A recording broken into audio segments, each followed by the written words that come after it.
어느 날부터인가 퇴근하고 돌아온 다 큰 자식이 현관문 도어록 소리와 함께 들어와서는 짧은 인사만 남기고 자기 방문을 닫아버리는 뒷모습을 보며 가슴 한구석이 서늘해짐을 느끼신 적 있으신가요?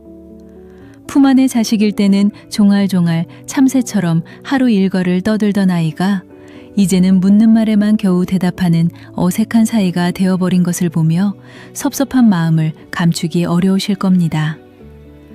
어스름한 저녁 무렵 보글보글 끓어오르는 구수한 된장찌개 냄새가 온 집안을 채울 때쯤 지친 어깨를 하고 들어온 아이가 식탁에 앉아 조심스레 입을 뗄 때가 있지요. 회사에서 작은 프로젝트를 무사히 마쳤다거나 상사에게 칭찬을 받았다는 이야기를 할 때 우리는 그저 고생했다며 등을 토닥여주면 될 것을 참지 못하고 한마디를 얹고 맙니다. 친구 아들내미는 이번에 번듯한 대기업에서 승진을 했다더라. 너도 거기서 만족하지 말고 더 악착같이 스펙을 쌓아야 한다는 뾰족한 말을 무심코 던지게 되는 것이지요.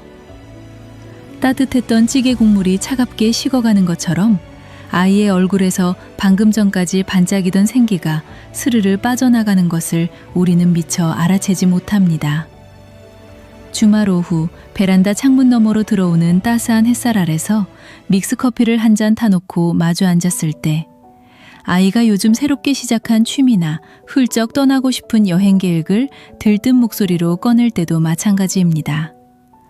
우리는 인생의 풍파를 먼저 겪어본 어른이라는 이유로 그 돈이면 차곡차곡 적금을 들어서 훗날 전세금이라도 보태야지 지금 그렇게 뜬구름 잡을 때가 아니라는 현실의 잣대를 들이밀곤 합니다. 아이가 팍팍한 일상 속에서 숨통을 트기 위해 그려가던 작고 예쁜 도화지 위에 부모라는 이름으로 시커먼 먹물을 확 엎질러버리는 셈이지요. 명절날 오랜만에 친척들이 모여 전을 부치는 고소한 기름냄새 속에서도 아이들의 교우관계나 만나는 사람에 대한 이야기가 나오면 상황은 비슷하게 흘러갑니다. 아이가 인간관계에서 겪는 상처나 고민을 털어놓을 때 그 마음이 얼마나 아팠을지 먼저 헤아려주기보다는 네 성격이 너무 예민해서 그런 것은 아니냐며 섣부르게 짐작하는 실수를 참 자주 범하게 됩니다.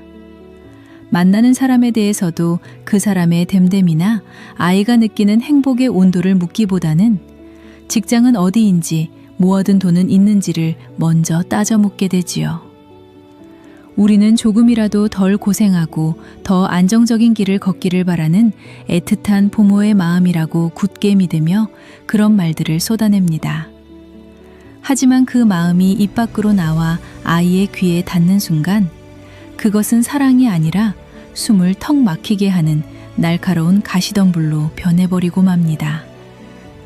마치 한겨울 매서운 칼바람을 막으려고 창문 틈새를 문풍지로 꽁꽁 막아버리듯 아이들은 우리와의 대화에서 더 이상 상처받지 않기 위해 스스로 마음의 문을 단단히 걸어 잠그게 되는 것입니다. 시간이 지날수록 우리는 요즘 애들은 도무지 부모를 어려워할 줄 모른다며 혹은 자기들 살기 바빠서 정이 메말랐다며 헛헛함을 토로하곤 하지요.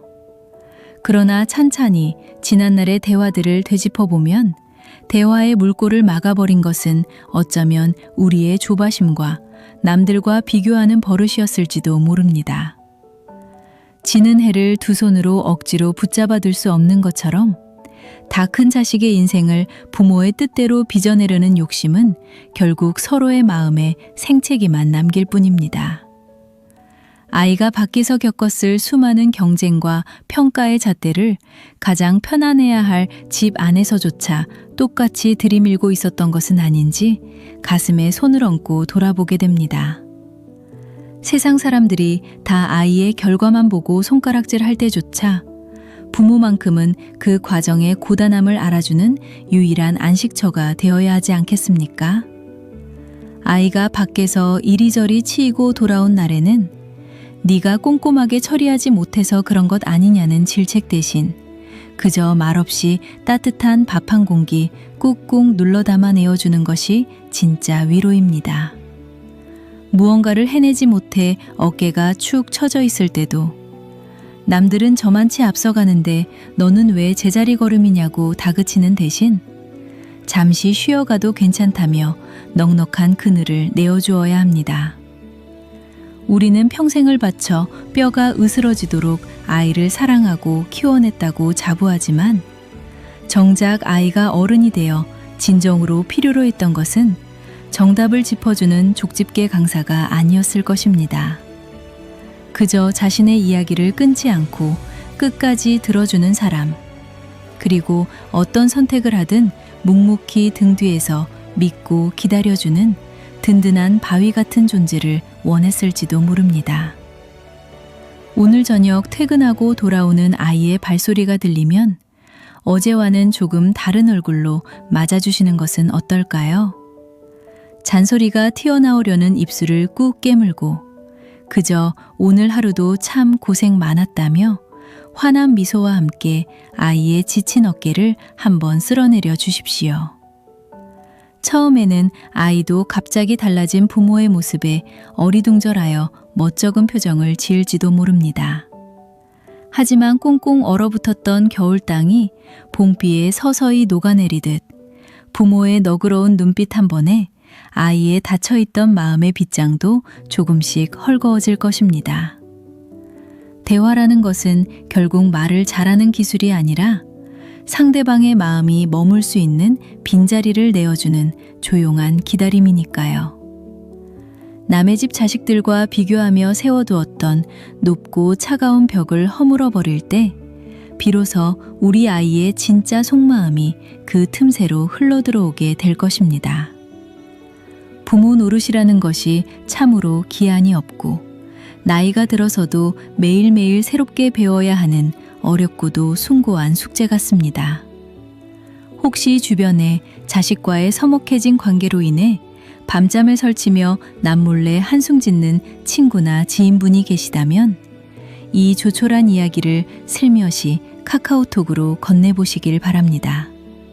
함께 나이 들어가는 처지에 서로의 구분등을 토닥이며 그래, 우리가 조금 더 품을 넓혀보자고 다짐하는 따뜻한 위안의 시간이 될 수 있을 테니까요.